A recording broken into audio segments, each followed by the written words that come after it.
જય શ્રી કૃષ્ણ મિત્રો, નિત્ય સત્સંગમાં આપ સૌનું સ્વાગત છે। આજે આપણે સાંભળીશું શ્રાવણ માસમાં રુદ્રી પાઠ કરવાનું મહાત્મય તથા રુદ્રી પાઠ કરવાથી કયા ફળની પ્રાપ્તિ થાય છે તેની માહિતી। જો આ વિડીયો તમને પસંદ પડે તો લાઈક અને શેર કરી ચેનલને સબસ્ક્રાઇબ જરૂરથી કરજો। ભારત દેશ એ ઉત્સવ પ્રિય દેશ છે। ઉત્સવ મનુષ્યના જીવનને સજાવે છે। શ્રાવણ માસ એ મહાદેવજીની ઉપાસનાનો માસ એટલા માટે ગણાય છે કારણ કે સામાન્ય રીતે જોઈએ તો શ્રવણ એ નક્ષત્રના અધિપતિ વિષ્ણુ ભગવાન છે, પણ કેટલાક વિદ્વાનોનું એવું કહેવું છે કે શ્રવણ નક્ષત્રના અધિપતિ વિષ્ણુ ભગવાન તો છે જ, પરંતુ મહાદેવજી પણ અધિપતિ છે અને માટે શિવજીના વિભિન્ન સ્વરૂપોની પૂજા આપણે કરતા હોઈએ છીએ। પણ શ્રાવણ માસમાં જે મહાદેવજીનું સ્વરૂપ છે એ તો પ્રકૃતિનું સ્વરૂપ છે। આપણે ત્યાં પ્રકૃતિઓ 8 પ્રકારની છે: આકાશ, વાયુ, તેજ, જળ, પૃથ્વી, સૂર્ય, ચંદ્ર અને આત્મા। શિવ મહાપુરાણની શતરુદ્ર સંહિતા અનુસાર એમ કહી શકાય કે આ પ્રકૃતિ એ શિવ સ્વરૂપ જ છે। પ્રાચીન કાળમાં તો એવું માનવામાં આવતું હતું કે અષાઢ માસથી આપણે ત્યાં વર્ષાનો પ્રારંભ થાય છે અને અષાઢની વર્ષા વરસે અને એ વર્ષા પ્રકૃતિના સ્વરૂપમાં શ્રાવણ માસમાં ખીલે છે। માટે આપણે પ્રકૃતિ સ્વરૂપ શિવજીની પૂજા આ માસમાં કરીએ છીએ। એમ પણ કહેવામાં આવે છે કે શ્રવણ શબ્દથી શ્રાવણ બન્યું છે, એટલે કે શ્રાવણમાં પૂજાની સાથે સાથે શ્રવણ કરવાનો પણ ખૂબ જ મહિમા છે।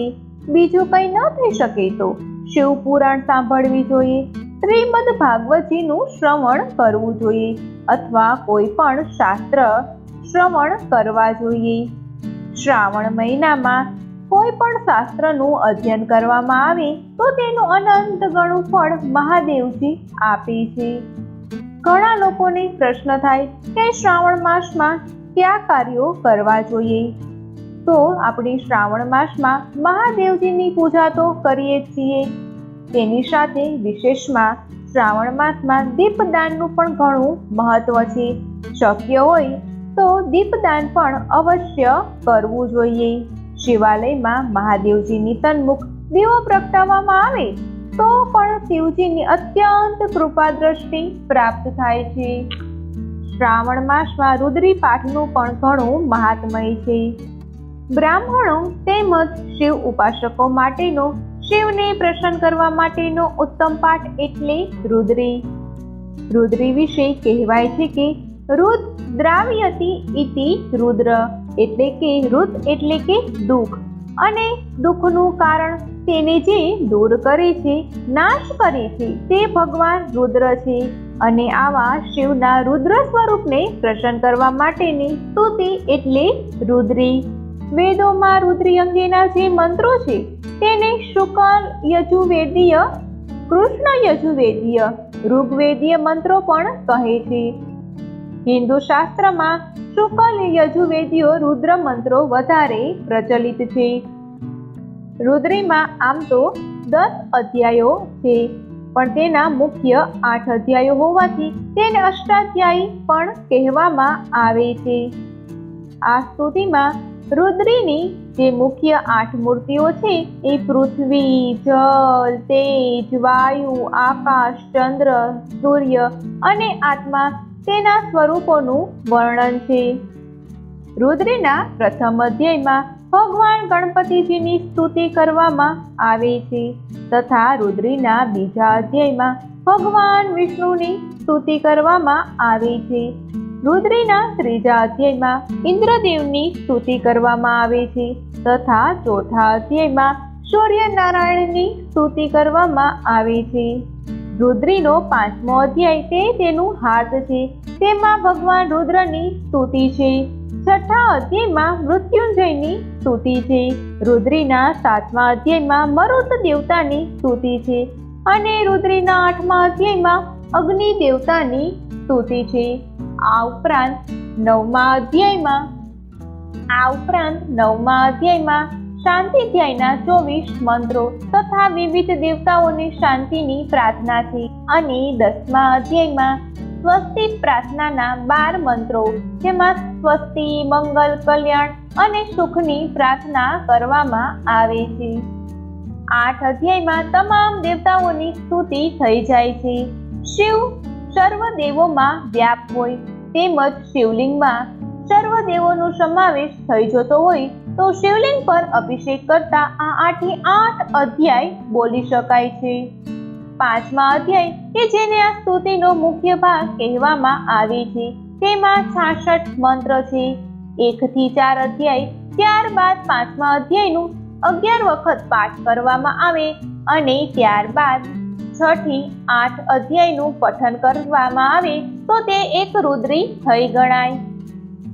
શિવ સમક્ષ આ પાઠ ચોક્કસ આરોહ, અવરોહ અને શુદ્ધ ઉચ્ચારણથી બોલવામાં આવે તેને પાઠાત્મક રુદ્રી કહે છે.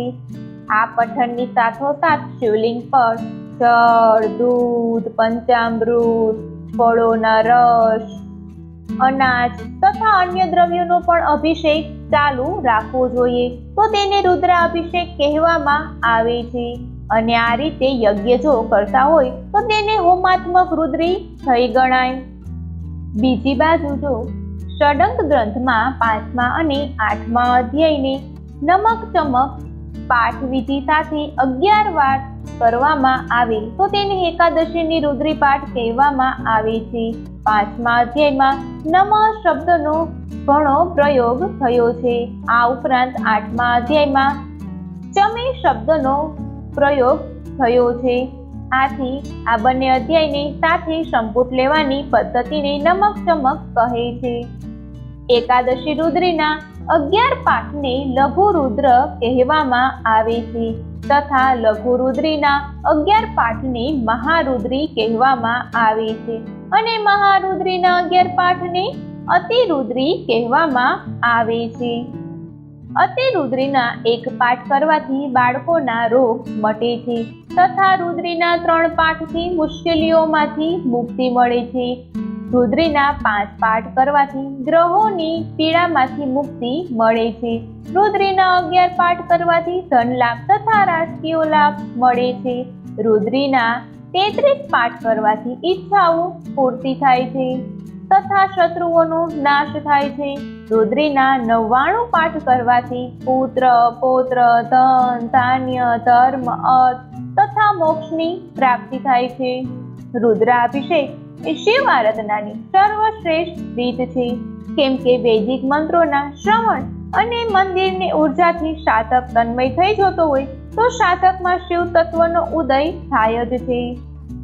આ ઉપરાંત ભગવાન શ્રી કૃષ્ણએ મહાભારતના યુદ્ધ વખતે અર્જુનને બતાવેલ 11 મંત્રોના સમૂહને પુરાણોકત રુદ્રાભિષેક કહે છે. આ પાઠ 11 વખત કરવાથી એક રુદ્રીનું ફળ મળે છે તથા જો વૈદિક મંત્રોથી રુદ્રીનું પાઠ કરવામાં આવે તો તે વધુ ફળદાયી બને છે. તો મિત્રો, આ હતું રુદ્રી પાઠનું મહાત્મય. જો આ માહિતી તમને પસંદ પડી હોય તો વિડીયોને લાઈક અને શેર કરી ચેનલને સબસ્ક્રાઇબ જરૂરથી કરજો. જય શ્રી કૃષ્ણ.